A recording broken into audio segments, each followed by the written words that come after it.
and welcome to yet another edition of Mission Walk. This is a platform where we discuss all the issues that affect us as human beings, as individuals, and also as groups. And today we'll be discussing about a healthy issue. To help us discuss much about this issue, we have been joined with a guest. Yes, how are you?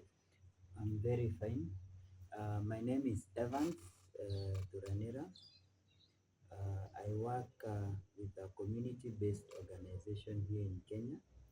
We champion for community well-being through cancer initiatives, through cancer awareness, supporting marginalized communities to access cancer screening services.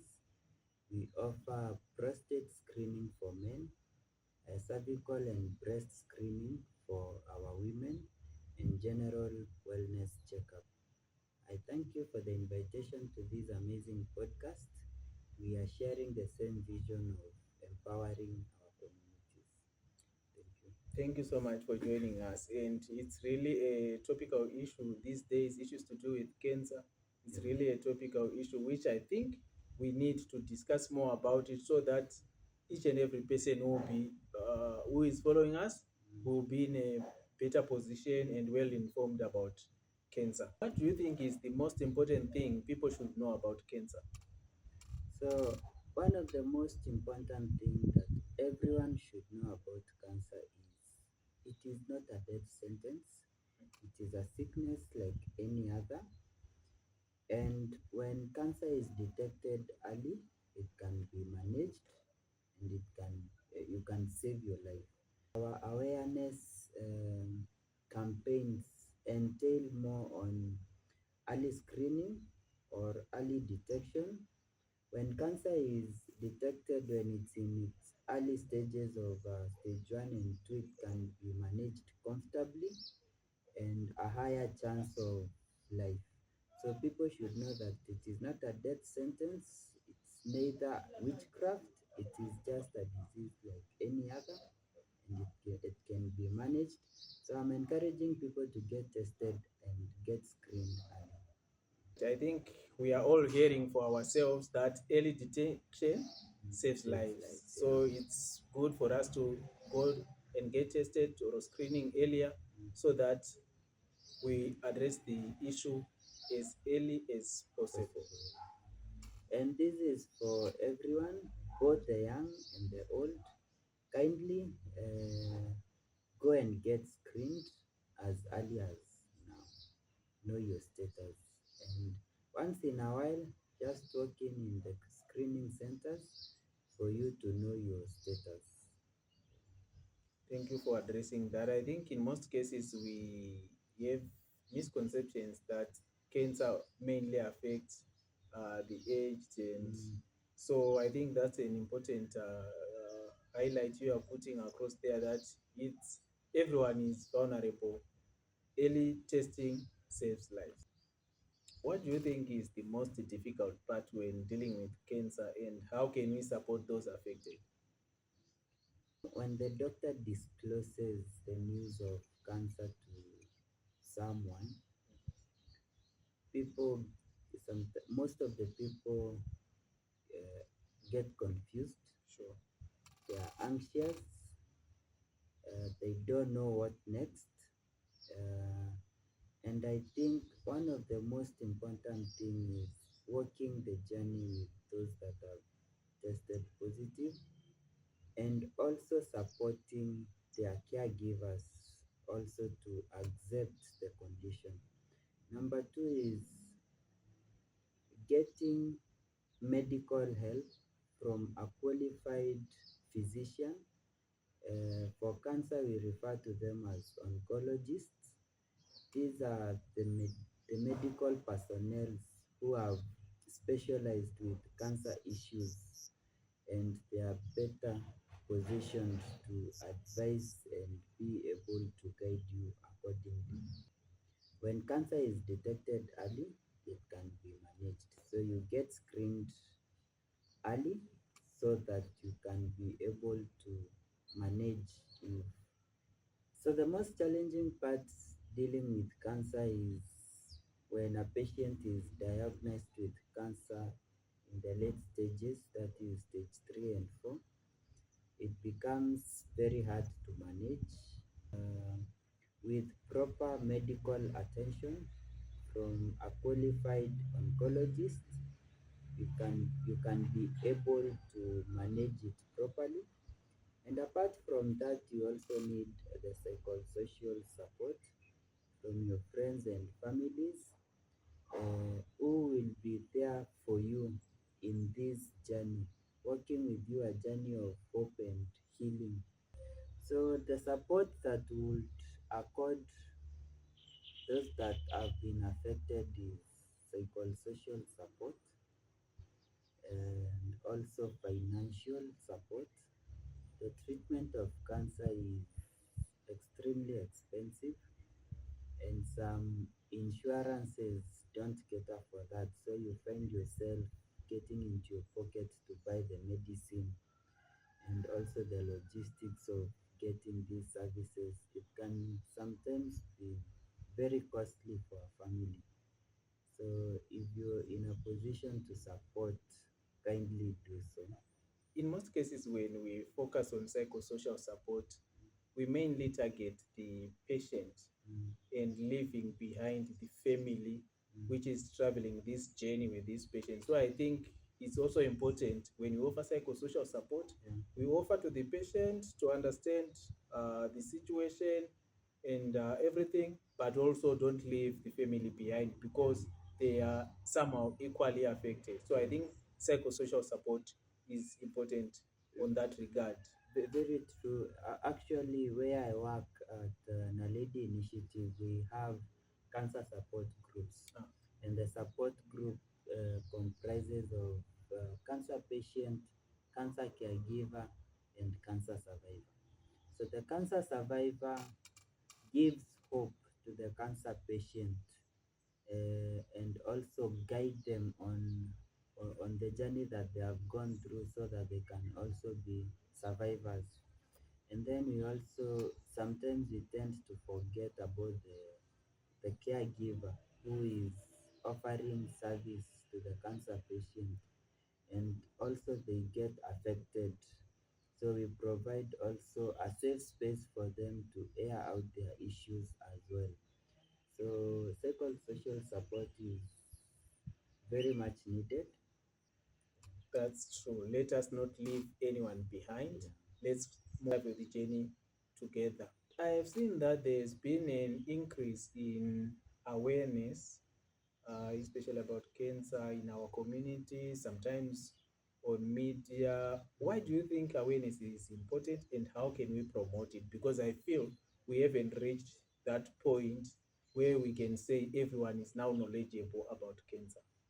So cancer awareness is very, very important in our modern day society because the prevalence of cancer has gone high, unlike the previous years, the days of our fathers and our grandfathers, where you would only hear of one cancer patient out of 100 people.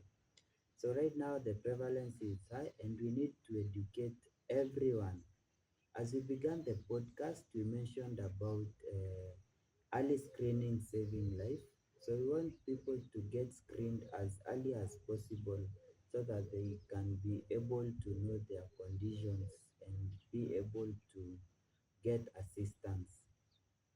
Awareness is also important because lately people have demonized cancer.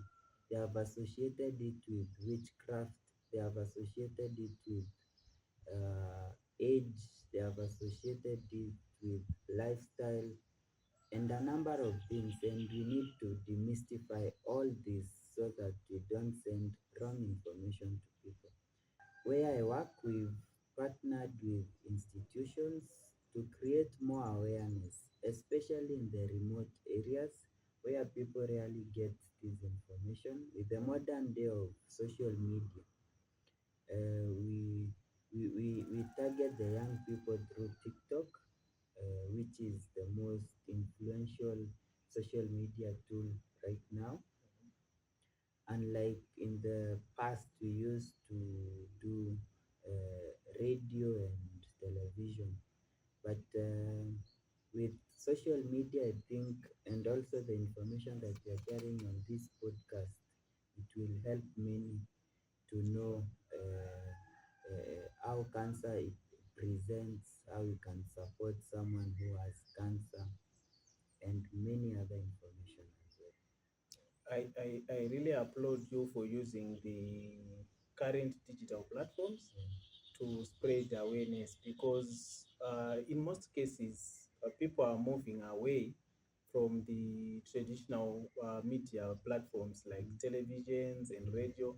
They are going for TikTok and other social Instagram. media platforms. So Mm. I applaud you for that. It will help reach a wider audience. Yeah, actually, the other thing that maybe you'd mention is about the target audience. TikTok is all about creating stories with a target audience. So when you develop content, you design it to target either the young people or the millennials. So I feel TikTok is much ideal in spreading awareness, and also because it is easily accessible in our phones. And And you also talked about various myths and misconceptions yeah, that people spread concerning cancer. Can you give us about two examples of such misconceptions? most people say that cancer is witchcraft, which is not. It's just that our cells, the cells in our bodies decide to misbehave, and this leads to cancer. So cancer is not a witchcraft. Don't let anyone tell you that you've been bewitched. That's why you have cancer. That's a lie. That's a myth and a misconception. Another one is that cancer is hereditary. No, cancer is not hereditary. It doesn't mean that if your father had cancer, you will also suffer from cancer. That is also another myth that people need to know. What kind of support can we give to those affected by cancer? The support that the cancer patient require is the treatment, good treatment, which is readily available, and also the support, the social support from friends and family. Uh, don't despise them, don't forsake them, don't discourage them that this is the end of life. That is the most important support that the cancer patients require. Um, Throughout this discussion, you've mentioned that it is important to involve family and to offer support to cancer patients. I would like to understand what is the role of the family and friends in supporting cancer patients. How best can they do that? There is a saying that goes that no man is an island, is a highland. So we need each other Sure. in this life. And when you have friends and family around you, there is a feeling of warmth and a feeling of love and care that someone gets, which contributes highly in acceptance of the condition and also in the healing process as one goes through treatment. Number two, it gives someone peace of mind knowing that I have friends and family who I can call upon when I'm in need of something. Thank you so much, Evans, for being part of this conversation. As your parting shot, what message would you like to convey to those struggling with cancer or their families? Yeah, thank you. So I want to remind everyone that probably we are all candidates of cancer. It's only that we don't know or we've not been screened. So my parting shot will be kindly go and get screened early because early screening will give you peace of mind. Early screening will help you plan ahead better and it will also save life. In addition to that, I would call upon everyone, the government, the, the corporates, CSOs, everyone, let's join hands and let's fight cancer together. Let's advocate for policies that favor cancer patients. Let's support them. Let us be there for them. That is all that I can say as of now. Thank you so much, Evans. Indeed, we need to join hands so that we can conquer because on our own, we can't. Early detection saves lives. So let's go for screening. Let's join hands and fight cancer. Thank you so much and see you in another edition. Bye. Bye.